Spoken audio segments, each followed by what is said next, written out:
Kanina mga maring ay magpapakain sana ako ng mga aso.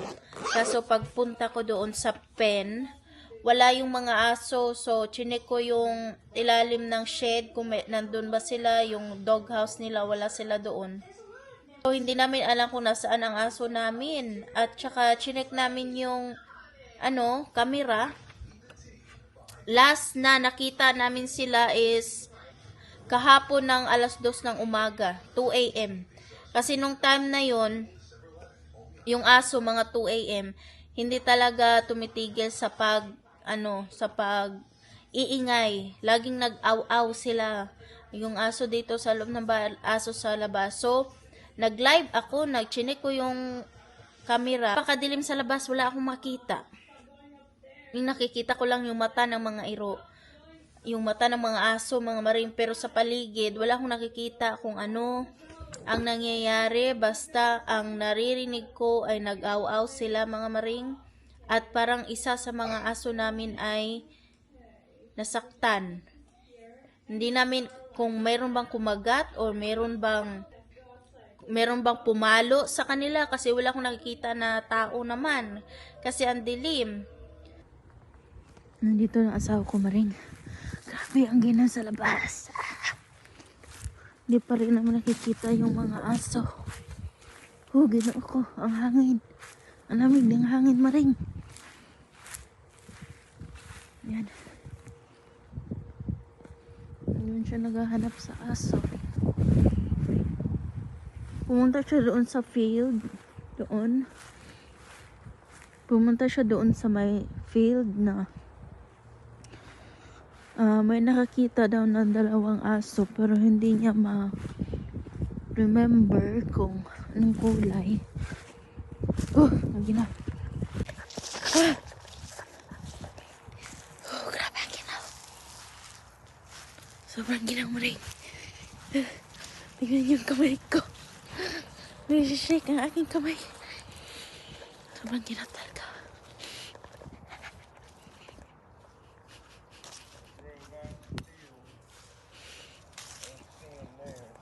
Who told you? The guy back there. Oh. He said he went out to walk his dog. And So cold. Damn, the wind is picking up. hello? Hello?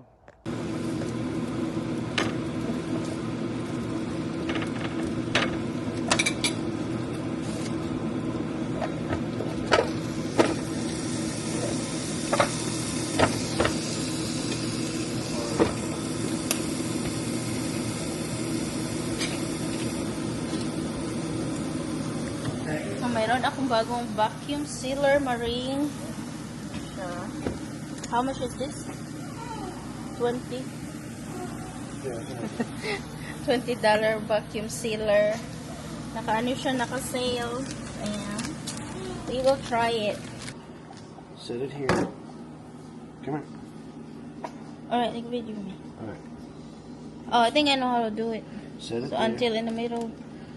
Right. You got me right there. And you've got to hold it down. Hit vacuum seal.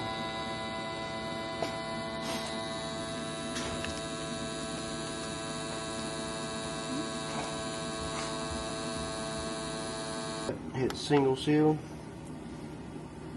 Hold it down. Single seal.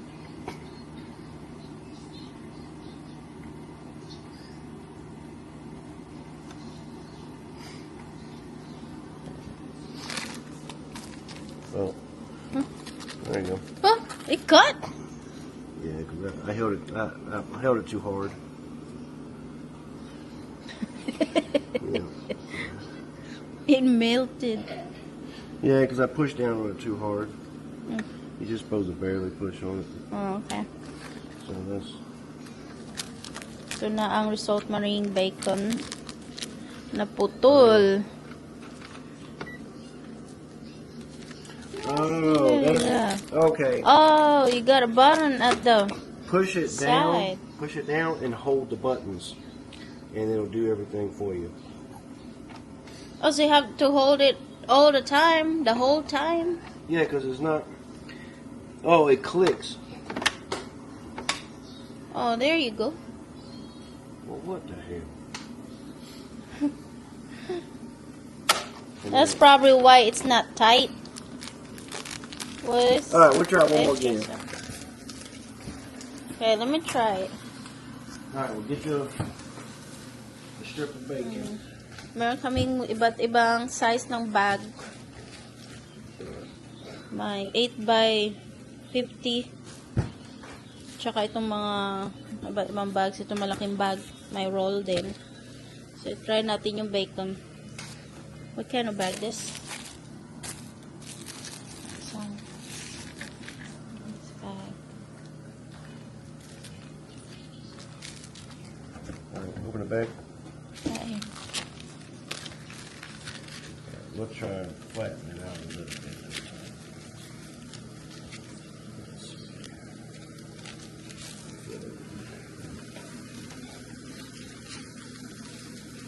Push that down. Snap the ends. No, don't push that in. Just snap it. Oh. There you go. Oh, this is better. Look. Yeah, I was doing it wrong. No. Leave it. Using good sound. All right, hit it again. All right, now hit seal. Single seal. Mm-hmm.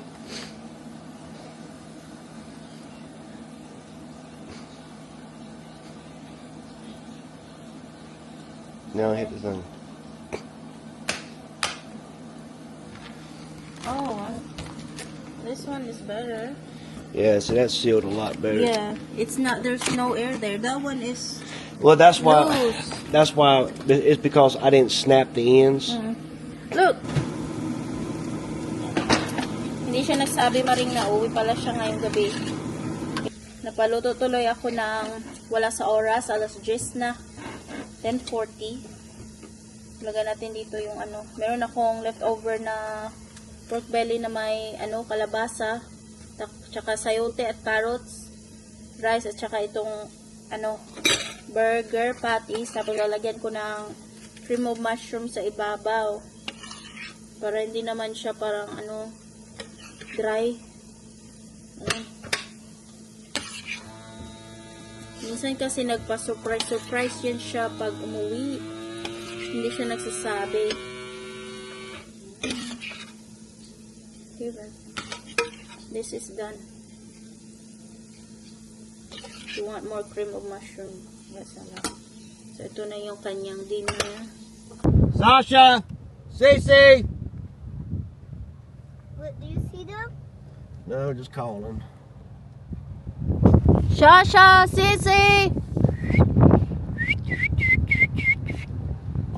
Shasha! Sissy! Hinahanap namin yung aso maring dahil hindi pa talaga sila nakabalik hanggang ngayon. Pag nakalabas kasi yan sila sa yard, bumabalik talaga yan sila sa bahay. Kapag nasa labas kami, natatakot yan sila, bumabalik talaga yan sa yard. So, maraming vulture doon, oh.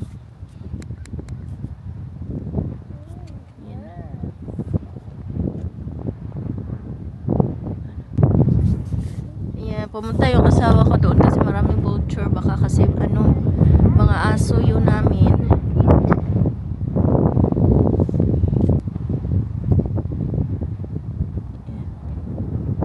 Yan, daming mga malalaking vulture. Ang mga vulture kasi kumakain yan ng mga patay na ano, kahit anong patay, kinakain nila. So, chine-check ng asawa ko doon kung nandun ba yung mga aso. Baka yun yung aso namin. May nakita kasi na ano, may nakita akong footprint sa yard. Hindi naman kami pumupunta sa corner na yun. Tapos yung fence, may dent. So, nagdududa kami baka may taong pumunta sa yard namin, sinaktan yung mga aso. Wala sila dito. Kapag kasi nakalabasin sila or may nakitang stray dogs, ano talaga yan, tumatakbo yan dito sa neighborhood lang, hindi yan pupunta sa malayo. Nakakapagtataka lang talaga ngayon na wala yung mga aso namin. What are they eating, babe? Oh, just water.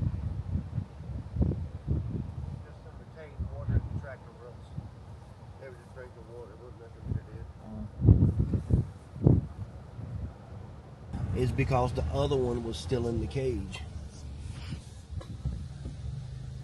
The other one was still in the pen, and then Yeah, so Cece never goes out. She's scared. that's what I'm saying. So if Cece was still in there, and Sasha came out.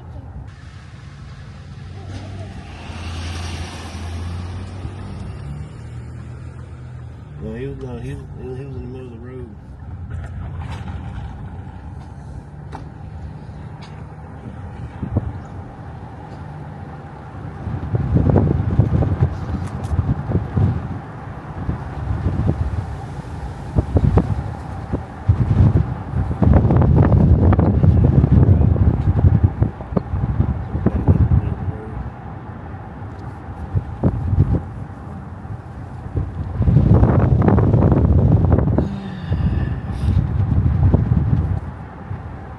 That's crazy. They didn't come back. That was the first time. Yeah. I mean, there's a flock of dogs before that they go with, but they just stayed at the back where the woods are, and they come home when they see us. But now, Well, that's what I'm saying. like how? I mean, they should be around here in the neighborhood. Yeah. See, everywhere's got dogs. A lot of people got dogs.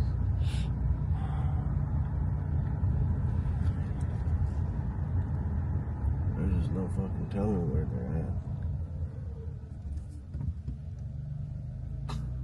That's why I'm checking the fields to see, because they'll take up, if they took up with another dog and hit them fields. Cece would be hard to see, but that little black bitch Sasha, you should better see her. Nandito tayo sa dead end road, yung road close. Wow. Look at that. Kaya pala close kasi wash out yung daan ng bagyo ng Maring. Oh, that's huge. What are you doing?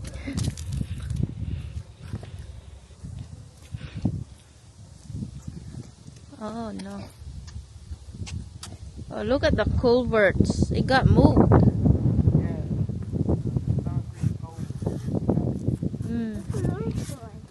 Ang lakas kasi ng ulan, Maring, yung bagyo ba, yung Helen before. Grabe, na wash out. Tingnan nyo yung mga culvert na nag-rumble na. Delikado na siya padaanan ng mga sasakyan. Kaya na-close. Oh, this will collapse. It might collapse.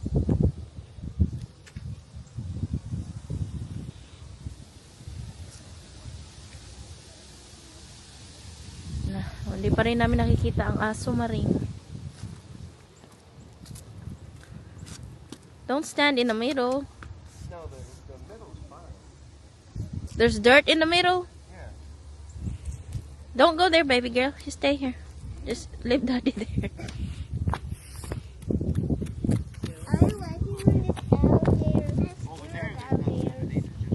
Don't go there. We'll just stay here, baby girl. It's dangerous.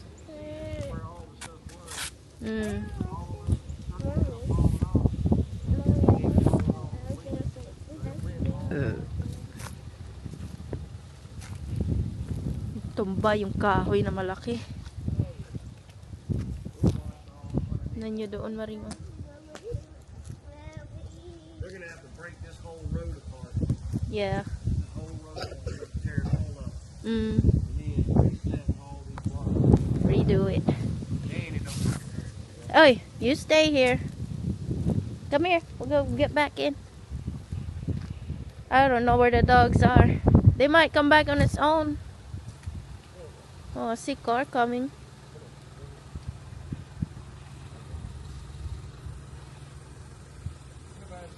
Hmm? Take a picture. Look, look. I don't have my phone. You got your phone? No, I don't have my phone. So, ayan, hindi pa pumunta na sa trabaho asawa ko, Maring, at hindi pa nga nakita yung mga aso. So, kung hindi sila babalik ngayong weekend, ay siguro hindi na talaga sila babalik. Nilibot na namin yung buong, buong town. Wala talaga. Wala kaming nakitang mga aso. So, ayan. Wala talaga yung mga aso. Wala. Yung saging namatay na, Maring. Lamig na kasi, Maring. Tapos yung garden ko, ayan, wala nang mga vegetables. Ay, may kalamansi pa at lemon. Tapos yung tanglad. Namatay na yung green peppers. Uy. Nasaan ba kasi yung aso namin? Ay. Wala man, Maring. Pag nakauwi na yung asawa ko ay magdadrive na naman kami ulit sa buong town. Tatry namin kung may makikita kaming mga aso. Hindi namin alam. First time talaga to na lumabas sila, hindi na nakabalik. Hopefully makita ko ng mga aso namin. Yan mga Maring, mag-ingat kayong lahat.